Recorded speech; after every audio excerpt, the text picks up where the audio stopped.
आपका डिक्टेशन प्रारंभ होगा 5 सेकंड पश्चात। 80 शब्द प्रति मिनट।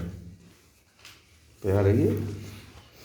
राजद्रोह कानून को लेकर दिल्ली की एक अदालत की यह टिप्पणी अहम है कि समाज में शांति व कानून व्यवस्था बरकरार रखने के मकसद से यह कानून सरकार के हाथ में ताकतवर औजार है, लेकिन इसका इस्तेमाल असंतुष्टों को चुप करने के लिए नहीं किया जा सकता। स्टॉप। इस टिप्पणी के बाद राजद्रोह कानून के दुरुपयोग को लेकर फिर सवाल खड़े हो गए हैं। स्टॉप। पिछले वर्षों में सरकार विरोधी सामग्री लिखने, बोलने या समर्थन करने पर आईपीसी की धारा 124A के तहत बड़ी संख्या में राजद्रोह के मामले दर्ज हुए हैं। स्टॉप। यह एक गैर जमानती अपराध है। स्टॉप। दोषी पाए जाने पर व्यक्ति को 3 साल तक की सजा हो सकती है। स्टॉप।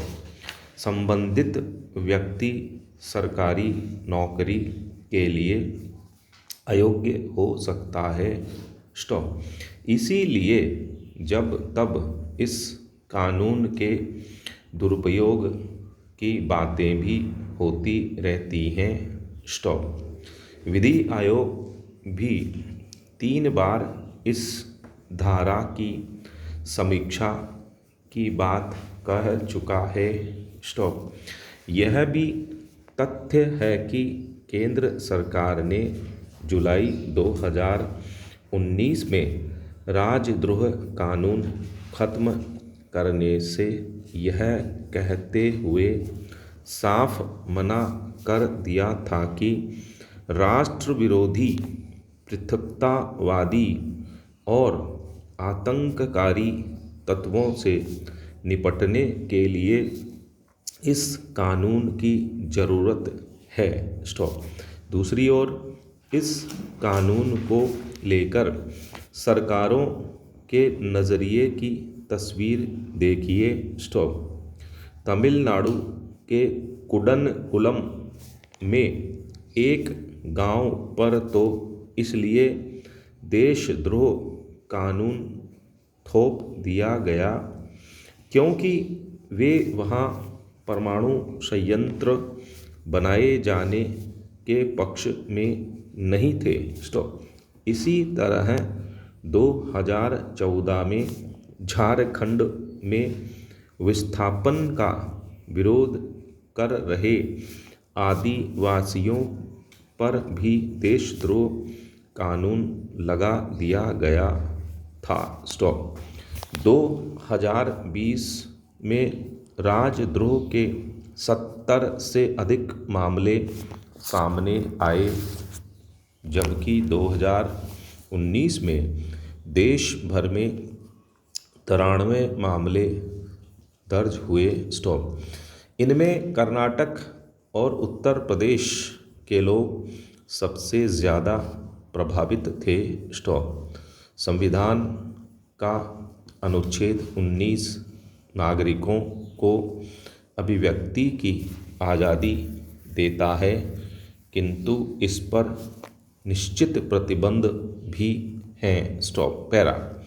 यह समझना होगा कि सरकारें तो आती जाती रहती हैं, लेकिन देश संविधान और कानून से चलता है। स्टॉप। राष्ट्र अथवा देश एक भावना है जिसके मूल में राष्ट्रीयता का भाव होता है। इसलिए कभी कभी राजद्रोह राष्ट्रभक्ति के लिए आवश्यक हो सकता है। स्टॉप। सरकारों को राजद्रोह कानून के दुरुपयोग से बचना चाहिए। स्टॉप।